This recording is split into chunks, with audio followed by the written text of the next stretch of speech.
दोस्तों, my books my life में मैं संजीव आप सभी का तहे दिल से स्वागत करता हूं।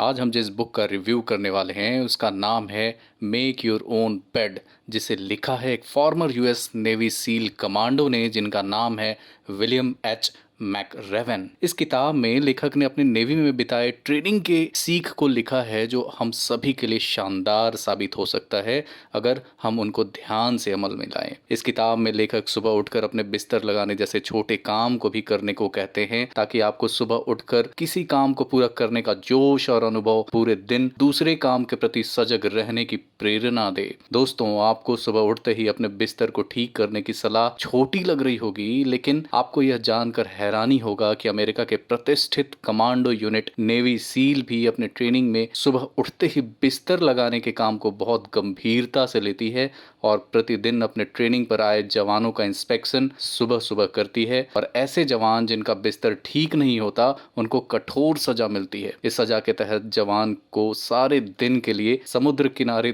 दौड़ लगाना पड़ता है। यह सजा इतनी कठोर इसलिए होती है ताकि जवान ऐसी गलती दोबारा ना कर पाए। इंसान का अपने ऊपर विश्वास सबसे ऊपर है, लेकिन कभी कभी सुबह सुबह अपने बिस्तर को ठीक करने का काम भी एक अच्छे दिन की शुरुआत के लिए बहुत मददगार साबित होती है। अगर हम दुनिया के अलग अलग मिलिट्री ट्रेनिंग एकेडमीज की बात करें तो पाएंगे कि अगर किसी एक बात जिस पर सभी मिलिट्री एकेडमी सबसे ज्यादा जोर देती हैं तो वह है टीम स्पिरिट, यानी कि मिलकर एक टीम के रूप में काम करना। दोस्तों, दुनिया के तमाम मिलिट्री एकेडमीज में एक कहावत बहुत कॉमन है, जो है you can not go it alone, जिसका मतलब है आप कोई भी बड़ा काम बिना टीम वर्क के नहीं कर सकते, चाहे वो काम किसी मिलिट्री मिशन को पूरा करने का हो या फिर अपने बिजनेस को ऊंचाई तक पहुंचाने का हो। लेखक ने अपने टीम वर्क के बारे में लिखते हुए कहा है कि मैंने टीम वर्क की वैल्यू अपनी ट्रेनिंग के दौरान सीखा। अमेरिका के नेवी सील कमांडो की ट्रेनिंग में टीम वर्क को बढ़ावा देने के लिए एक रबर से बने राफ्ट का उपयोग किया जाता था। उस राफ्ट की सहायता से टीम के सभी सदस्य मिलकर ही दिए गए टास्क को पूरा कर पाते थे।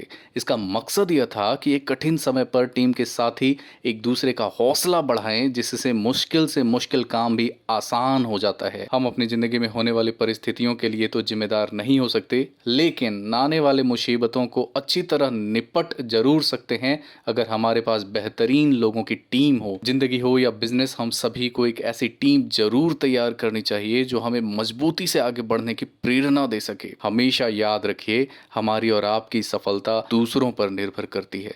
कैसे, यह जरूर सोचिएगा। दोस्तों, मेक योर ओन बेड के लेखक दुनिया के बेहतरीन कमांडो यूनिट के सदस्य रहे और अपनी ट्रेनिंग के और करियर के दौरान उन्होंने जो भी सीखा इस किताब के माध्यम से सबको बांटने का प्रयास किया है। उन्होंने इस किताब में लिखा है कि life is not fair, drive on, जिसका मतलब है कि यह जरूरी नहीं है कि जिंदगी में हमें सब कुछ फेयर ही मिले। कई बार आपको मुसीबतों का सामना करना पड़ सकता है, जिसे आपको हराना होता है और आगे बढ़ना होता है। जिंदगी सबके साथ प्यार और सम्मान से पेश आए, यह जरूरी नहीं।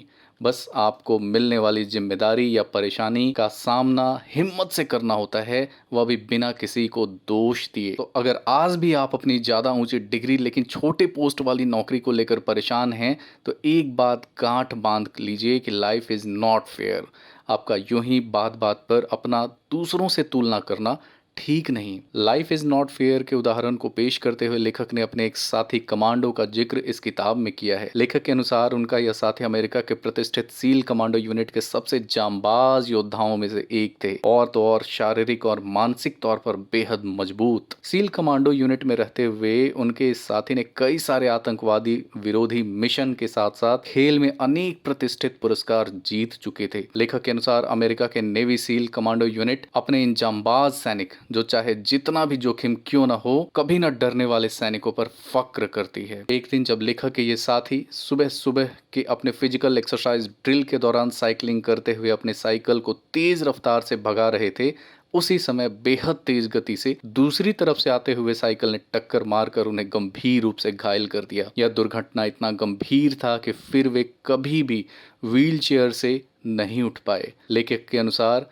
ऐसी दुर्घटनाएं अक्सर इंसान को अंदर से तोड़ कर रख देती हैं, परंतु उनके उस साथी ने एक बार भी अपने आप को दुर्भाग्यपूर्ण कहकर नहीं कोसा और ना ही एक बार भी उन्होंने अपने किस्मत का रोना रोया। दोस्तों, हम परिस्थितियों को तो वश में नहीं रख सकते, परंतु उन परिस्थितियों पर सकारात्मक या नकारात्मक प्रतिक्रिया जरूर दे सकते हैं। किसी भी दुख की घड़ी में किस्मत का रोना बहुत आसान है, लेकिन परिस्थिति का दृढ़तापूर्ण सामना करके उस पर विजय पाना बहादुर ही कर पाते हैं। लेखक के इस साथी के लिए डिप्रेशन में चले जाना बहुत आसान था, लेकिन उन्होंने दूसरा रास्ता अपनाया। दोस्तों, सोच में बस इतना सा अंतर जिंदगी जीने के तरीके में बहुत बड़ा अंतर पैदा कर देता है। अगर आपने रॉबर्ट कियोसाकी की किताब रिच डैड पुअर डैड को पढ़ा है तो आपको ज़रूर पता होगा कि एक गरीब पिता और एक अमीर पिता की सोच में कितना अंतर होता है। गरीब पिता जहां शुरू में ही हिम्मत हार के यह कह देता है कि ऐसा शानदार घर खरीदना मेरे वश में नहीं, वहीं अमीर पिता अपने आप से यह कहता है कि मुझे इतना सोचना है कि कैसे मैं इस घर को खरीद सकता हूँ। देखा आपने, सोच के इस अंतर ने किसी को हमेशा के लिए गरीब तो किसी को हमेशा के लिए अमीर बना दिया। यही अंतर लेखक के इस साथी में भी था, जो इतने गंभीर दुर्घटना होने के बाद भी सकारात्मक बने रहे। दोस्तों, किताबों के साथ जुड़े रहना हमेशा से ही एक शानदार आदत रही है, जो दुनिया के तमाम मशहूर लोगों में हमेशा से रही है। अगर आप भी शानदार किताबों को अपना सबसे अच्छा दोस्त मानते हैं तो इस चैनल को लाइक शेयर सब्सक्राइब करना ना भूलें। धन्यवाद।